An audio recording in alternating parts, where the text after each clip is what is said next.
The Amazing Adventures of Uncle Ben. This story is called Uncle Ben and the Egg. One day, Uncle Ben was walking around in the field. He heard some birds squawking in the distance.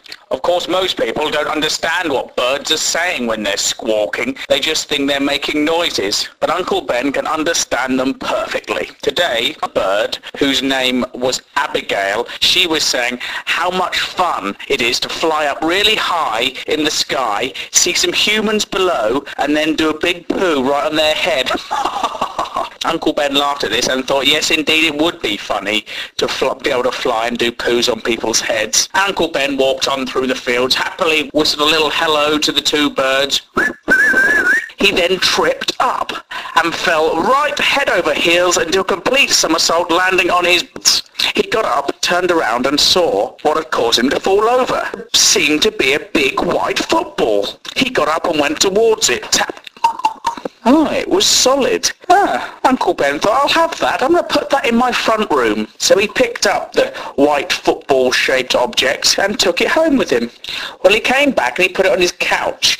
And then he saw that outside the washing was getting wet. So he rushed out, grabbed up all the clothes, and then he was a bit tired. So he put all the clothes on the settee with the white football and just dumped it all on there and then went out to go bowling. Well, later he came back and he was sitting down watching a bit of TV, and then he heard this noise. What on earth is that noise? Where's it coming from? He listened again and he turned the telly off. The noise seemed to be getting louder. He got up, he looked around, he couldn't figure out where it was coming from. And then he looked at the clothes. The clothes seemed to be making a noise. Well, what was that? Uncle Ben lifted the clothes, threw them on the floor, and then saw the white football. But now the football was shaking. What on earth is this? He looked at it, and then all of a sudden, a small claw came out of it.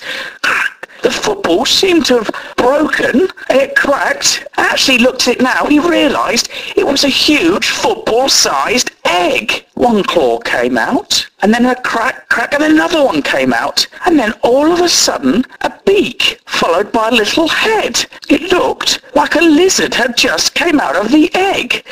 Uncle Ben then realised that by putting all the clothes on top of the egg, he'd incubated it. So it'd probably been in that field for years, hundreds of years, thousands of years, and now he'd brought it home and left it under the clothes, which had warmed it up, and it had hatched. A little lizard popped out, and then it started going, ah! Oh, the poor little mite was hungry. Now, I'm not entirely sure what you give lizards. Some milk, I suppose. So he made a little saucer of milk and gave it to the little lizard, and the lizard went, and then Uncle Ben saw he had some beef burgers in there, and he chopped up the beef burgers into small little bits and gave it to the lizard. Well, the lizard liked this quite a lot. Much more than the peas and carrots a minute ago he'd tried to give the lizard. Well, the lizard just turned his nose up and went, which I assume meant no. I decided to call the lizard Trevor. Well, for the next month, Uncle Ben had great fun with Trevor.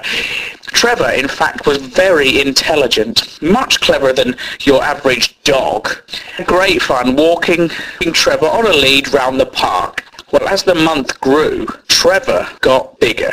He started off the size of a very small dog, and by 2 weeks he was the size of a small boy of about 6, and by the end of the month he was as big as Uncle Ben. Well, I'm not sure how big lizards grow, but this one seemed an awfully big lizard. And when Uncle Ben was taking him for walks in the evening, he got some very unusual looks, because man-sized lizards are in fact extremely rare.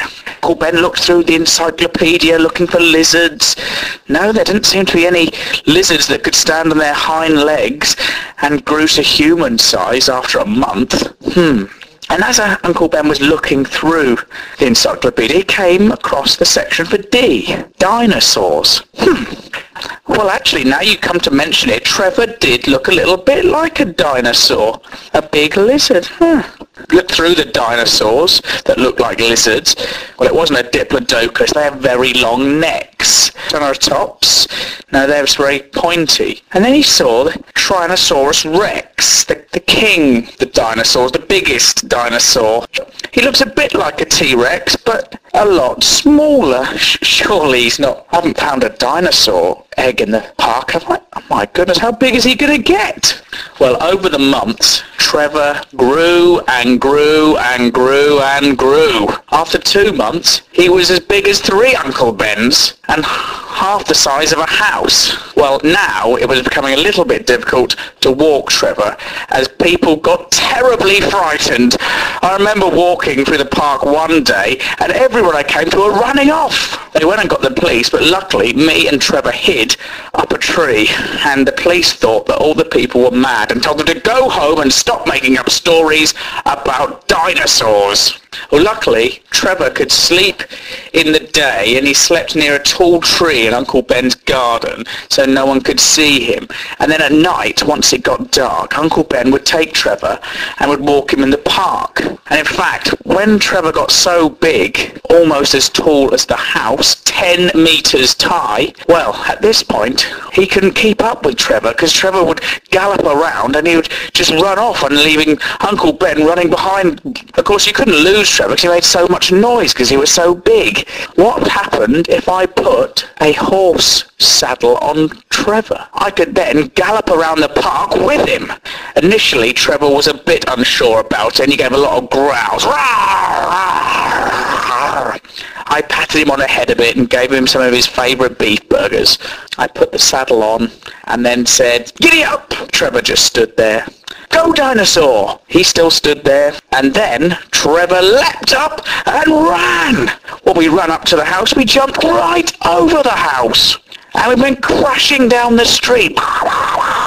In a couple of times, Trevor actually stood on a car and crushed it flat. Well, we made a lot of noise, but by the time people came to the windows, we were already gone, galloped down the street. As we were rampaging down the street, I thought, remember a bully at school? I thought perhaps it would be quite amusing to pay a little visit with me riding Trevor. Well, we went up to the house. At this point, I told Trevor, I reined him in a bit and made him walk a bit more quiet. We went up to the window of the boy, and then we knocked on the window. He then came to the window, and then Trevor let out the biggest roar I've ever heard. Roar! Bully Dominic, he screamed and screamed, and he was so frightened his hair turned completely white. Me and Trevor then galloped off into the park and had a great time, leaping around, jumping over trees. We had a great time, and then we came back. Fortunately, Trevor was getting a bit restless whilst Uncle Ben was at work. There was trouble because I kept reading in the newspaper that some of the local animals had gone missing, and people had heard a lot more thunderstorms in the area. And then one day I came back. In Trevor's mouth was a body of the old man, the miserable old man who lived up the road. Well, I said, "Trevor, no, you can't eat him." Well, initially, Trevor shook his head and he was going, "Rah!" Then I managed to hit Trevor on the nose with a stick and he dropped the old man. Well, I took him back to his house. He was frightfully scared. Well, luckily, no one believed the old man's story of being attacked by a Tyrannosaurus Rex, a dinosaur that had been extinct over thousands of years, and almost eaten, but then saved and spat out. Well, I realised at this point I couldn't really look after Trevor. He was basically too big. It's the problem there, dinosaurs, they want to be dinosaurs and eat people, and so I wondered what I could do with Trevor.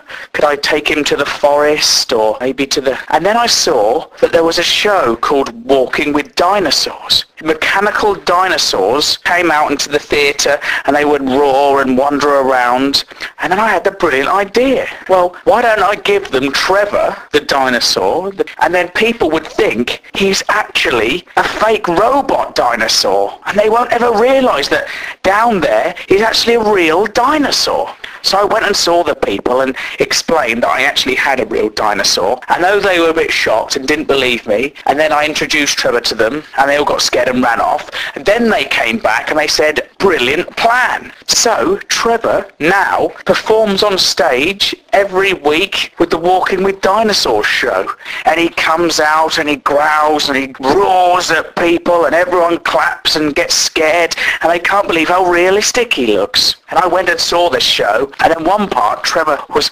roaring to the crowd and he looked up and then he winked at me. So if you see that show, Walking with Dinosaurs, come to a place near you, just try and look at all the dinosaurs, because one of them will look very lifelike indeed.